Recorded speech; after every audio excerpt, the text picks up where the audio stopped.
हिमाचल प्रदेश के सोलन में भारी भूस्खलन की सूचना है। यह घटना सोलन जिले में बीती रात की है। भूस्खलन की वजह से राष्ट्रीय राजमार्ग 5 यानी शिमला कल का मार्ग फिर से बंद हो गया। नेशनल हाईवे बंद होने से काफी संख्या में लोग रास्ते में फंस गए हैं।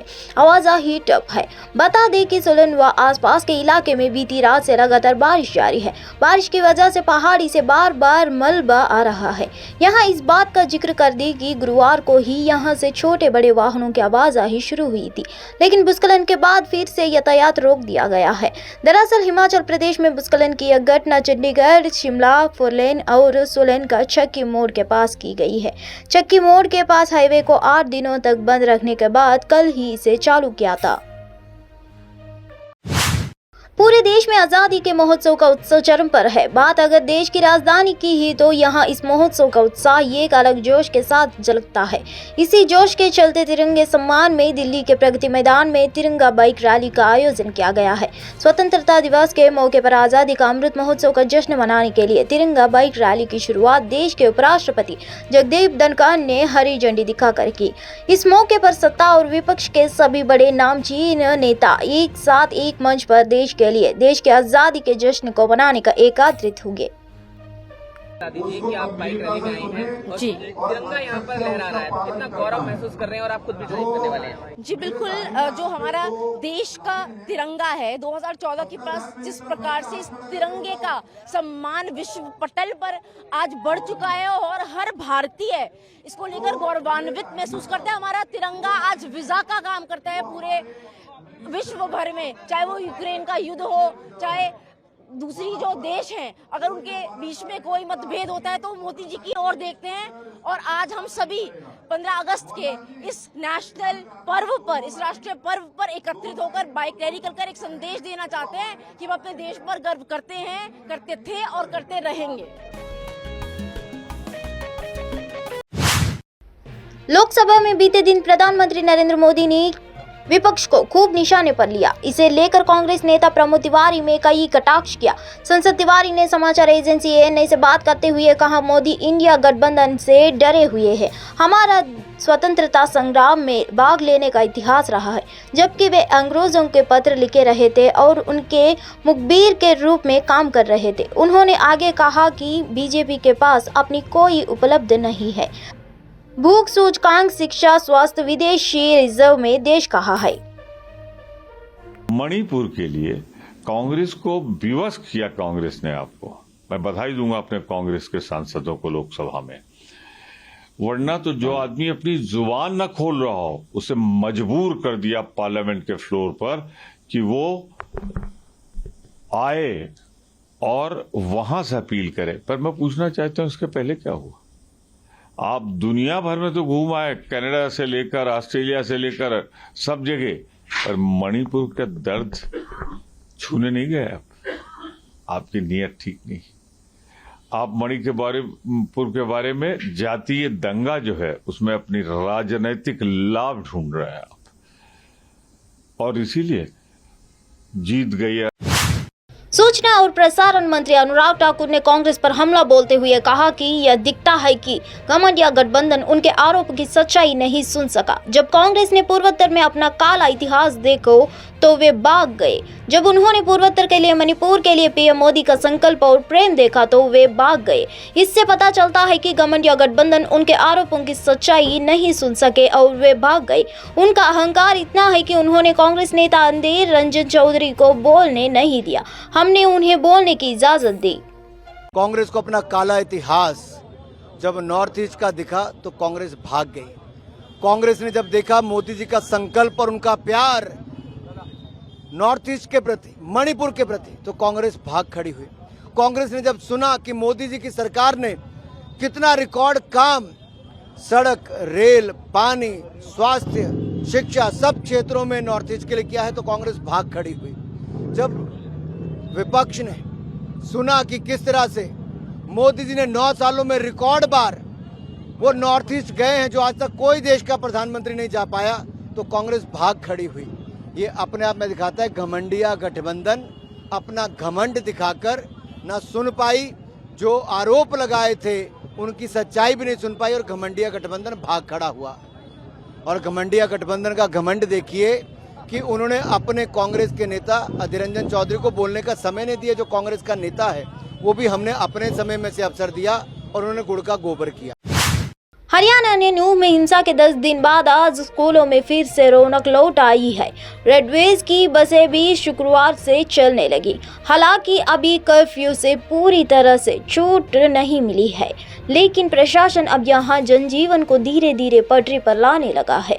बैंकों के कामकाज को लेकर भी नए दिशा निर्देश जारी किया गए हैं। नूह जिलदेश में धीरेन्द्र कटगटा ने जिले में धारा 144 के तहत नए आदेश पारित किया है। इनमें 11 अगस्त से सभी शैक्षणिक संस्थानों को खोलने का आदेश भी शामिल थे। इसके बाद शुक्रवार को शैक्षणिक संस्थानों में स्टूडेंट्स आने शुरू हो गए। अपनी पढ़ाई जारी करते हुए कक्षकों के विद्यार्थियों को देखा गया। स्कूल खुलते ही बच्चों में खुशी देखने को मिल रही है। वहीं सामान्य स्थिति को देखते हुए हरियाणा राज्य परिवहन की बस सेवाएं भी पूरी तरह से बहाल कर दी। कुछ बच्चे आए हैं, प्राइमरी सेक्शन के आ रहे हैं, बड़ी क्लासेस के बच्चे नहीं आ रहे हैं। दूसरे 15 अगस्त की तैयारी के लिए जो बच्चे रिहर्सल में हैं वो भी आ रहे हैं। प्रशासन का बहुत अच्छा कदम है, काफ़ी गैप हो गया है, बच्चे आए हैं और बच्चों की पढ़ाई का लॉस भी हो रहा था। अब हम प्रयास करेंगे उसको कंपनसेट करें। हमने सभी क्लासेस के क्लास ग्रुप्स बनाए हुए हैं और कंसर्न क्लास टीचर्स ने बच्चों को उस ग्रुप के माध्यम से सूचना दी है। एक कारण ये भी है कि नेट कनेक्टिविटी नहीं है, बच्चे शायद ग्रुप से देख नहीं पाए हैं, लेकिन जो बड़ी क्लास के बच्चे हैं उनको टेलीफोनिकली बताया गया है। उम्मीद है मंडे से जरूर आएंगे। केंद्र सरकार के खिलाफ संसद में विपक्ष के पेश किए अविश्वास प्रस्ताव पर हुई चर्चा के बाद गुरुवार को पीएम मोदी लोकसभा में जवाब दिया, लेकिन उनके भाषण के बीच में ही विपक्ष के सदस्य लोकसभा से उठकर चले गए। ऐसे में विपक्ष के इस एक्शन पर बीजेपी नेता सुकांत मजूमदार ने कहा कि पीएम मोदी भाषण के बीच विपक्षी सांसदों ने वर्कआउट कर दिया। विपक्ष लगातार मणिपुर को लेकर नारेबाजी कर रहा था। विपक्षी सांसदों के वर्कआउट करने पर सुकांत मजूमदार कहा कि इन लोगों का यही काम है, कचरा फेंको, झूठ बोलो, भाग जाओ। विपक्ष में सुनने का धैर्य नहीं है। था कि अविश्वास प्रस्ताव टिकेगा नहीं। ये जो अविश्वास प्रस्ताव है ये एक्चुअली विपक्ष का ही रूप है और वो भाग गए, वोटिंग में भी नहीं पार्टिसिपेट किया। तो ये डरपोक विपक्ष है, अपने हार को भी स्वीकार नहीं करने वाला विपक्ष है। इसलिए हार से बचने के लिए वो सदन छोड़ के भाग गए।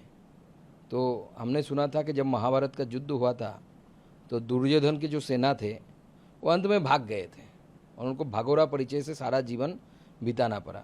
तो ये विपक्ष भगोरा विपक्ष है, सत्य का सामना करने का साहस इनके हृदय में नहीं है। प्रधानमंत्री ने कई सारी बातों का जिक्र किया। देखिए वही है, एनडीए का ही नाम लेके उसमें 2 आई घुसेड़ दिया और आई शब्द बहुत प्रिय है उनके कोई भी नेता है, उनका भाषण शुरू और ख़त्म वो आई से ही होता है। राहुल गांधी का भाषण ले लिया, मैं उधर जा रहा था, मेरे घुटने में दर्द हो रहा था, मैंने कलावती के घर में। ममता बनर्जी के भाषण सुन लीजिए, वो तो यहाँ तक भी बोलती है हमने दक्षिणेश्वर बनाया, मतलब दक्षिणेश्वर मंदिर उन्होंने ही बनाया, रानी रासमणी ने बनाया था। उन्होंने क्या बनाया, एक स्काई वॉक बनाया है स्टेशन से मंदिर तक।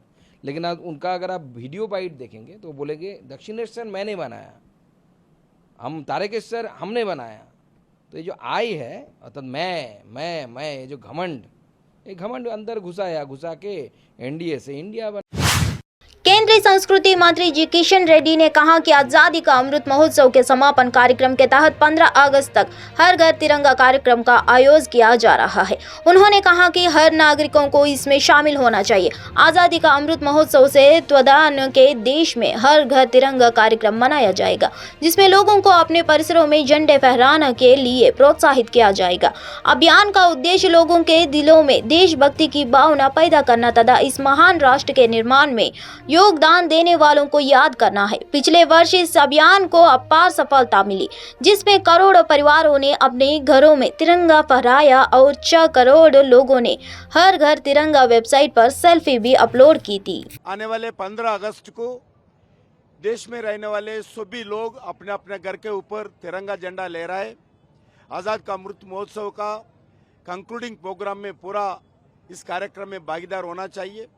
इसके लिए आज से लेकर 15 तारीख तक देश में अलग अलग शहर में अलग अलग गांवों में तिरंगा यात्रा होगा। स्कूल से अंदर हो, कॉलेज के कैंपस हो, यूनिवर्सिटी कैंपस हो, गांव हो, शहर हो, प्रत्येक नागरिक को 15 अगस्त 26 जनवरी को अपने घर पे तिरंगा फहराना चाहिए, नागरिकों का कर्तव्य।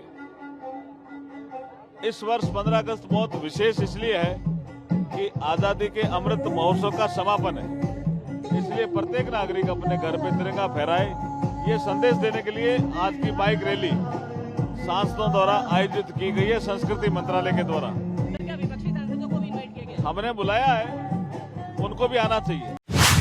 सुशील गुप्ता संसद में प्रधानमंत्री नरेंद्र मोदी के भाषण पर अपना असंतोष व्यक्त करते हुए कहा कि उन्होंने जो कुछ किया वह विपक्ष को दोष देना था।